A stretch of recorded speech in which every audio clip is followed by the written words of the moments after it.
Hello Badgujar लीला. कालच्या big boss मराठीमध्ये हे लक्षात आलं की जसं जर मी बिग बॉस 19 जो लेटेस्ट झालेला आहे हिंदीचा, तर त्याशी कंपेअर जर केलं तर आपल्याला नेहल मिळालेली आहे. ती आहे मराठीमधली तन्वी. तन्वी अननेसेसरी, मलाही आपल्या सगळ्यांनाही लक्षात येतं की अननेसेसरी ती, no doubt she has very good confidence in her. ती खूप आउटस्पोकन आहे, खूप छान बोलते, पण विथ कॉन्फिडन्स बोलते. पण म्हणायचं हे आहे की ती अननेसेसरी टॉपिक वाढवते. मुद्दे मुद्द्या मुद्द्या मुद्दे अननेसेसरी वाढवते. त्याच्यामुळे ना, म्हणजे बरोबर आहे ते. इवन आज ट्रेलरमध्ये पण बघितलं की प्रोमोमध्ये बघितलं की रितेश तिला भरपूर बोलतो, काहीतरी भरपूर काही बोलतो आणि खरंच ती खूप बोलते. इवन तिने पण एक लक्षात आलं की जिथे सागर कारंडे जेव्हा तिला समजवत होता की तू जास्तच बोलते, तू बोलतेस, बोलावं, पण तू जरा जास्तच बोलते. त्यावेळी जसं बोलत होता सागर कारंडे, आणि जेव्हा तन्वीने जेव्हा त्याला नॉमिनेट केलं, त्यानंतर आहे ना थोडंसं मला असं बोललं ना, बोखला गया है सागर कारंडे, की त्याला नॉमिनेशन. आता तू एवढा मोठा सुपरस्टार आहे, तू एवढा मोठा कॉमेडीचा किंग आहे, तुला काय डर आहे यार, आणि फर्स्ट नॉमिनेशन आहे हे. आय डोंट थिंक सो की त्याला काही गरज आहे घाबरायची. बट त्याचं ते दिसलं थोडंसं, एक स्लाइटली दिसलं की त्याला नॉमिनेशनमध्ये टाकल्यावर तो जरा बोखला गया था थोडासा, आणि तो पण भरपूर बोलत होता. That's okay. ह्याच्यामध्ये मास्टर माइंड मला गौरव खन्नावाला वाईब राकेशमध्ये दिसतंय, कारण तो लाईक अ सुपरस्टार आहे मराठीचा, मराठी इंडस्ट्रीचा, टेलिव्हिजन इंडस्ट्रीचा. पण दुसरी बाजू ही पण मला दिसली की करण म्हणून जो इन्फ्लुएन्सर आहे ना, तो खूप मास्टर माइंड खेळतो आहे. म्हणजे तो बघा, मी सांगते, तो लास्टपर्यंत असणार, आणि तो खूप, अरे यार, त्यांनी लिटरली रुचिताने त्याला चावी देऊन दिली. म्हणजे, आणि काय मास्टर, ऑफकोर्स तो का देईल, हा गेम आहे, तो कशाला रिटर्न करेल तिला चावी, हा त्याचा गेम आहे. आणि he has done very nice thing की त्याने नाही दिली चावी.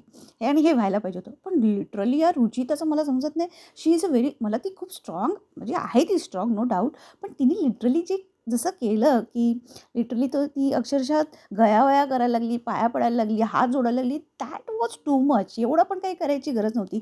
शी इज अ व्हेरी रोडीज वगैरे करून आली ती ती शी शूड हॅव कॉन्फिडन्स.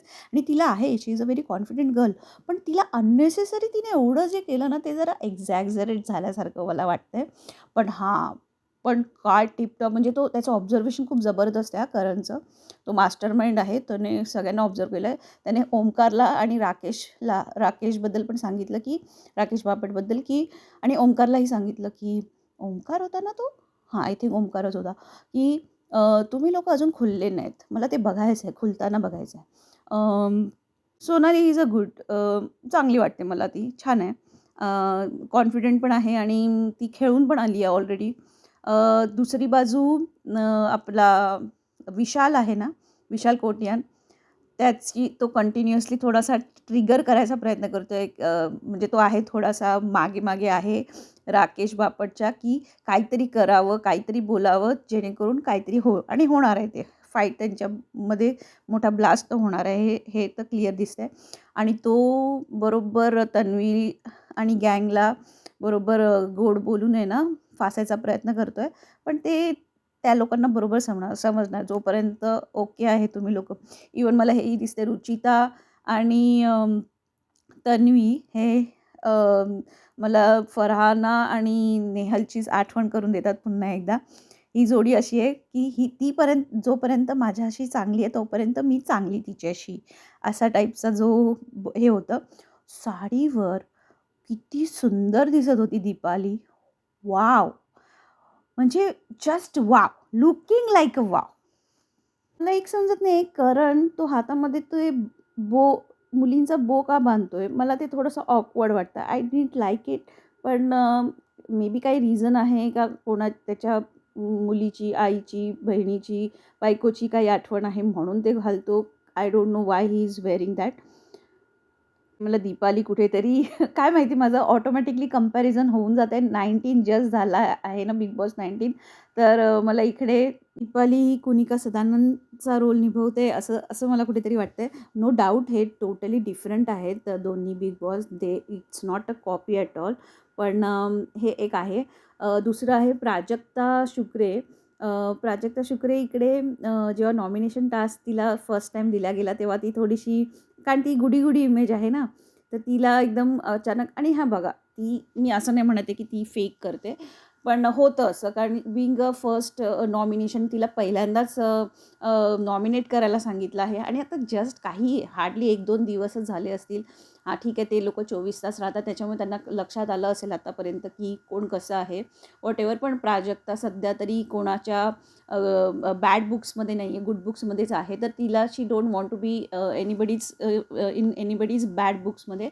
पण तिला नॉमिनेट करायला लागणार. त्यानुसार तिने नॉमिनेट केलं आणि नंतर मग ती एकदम हे झालेल्यासारखी दिसली. नंतर तिने स्वतःला करेक्ट पण करण्याचा प्रयत्न केला आणि ती बोललीसुद्धा की मला असं नाही करायचं. नेक्स्ट टाईम मी जेव्हा नॉमिनेट करेल तेव्हा करायचं तर करायचं. It's a game, it's a part of game आणि हे सगळ्यांनाच करायला लागणार आहे.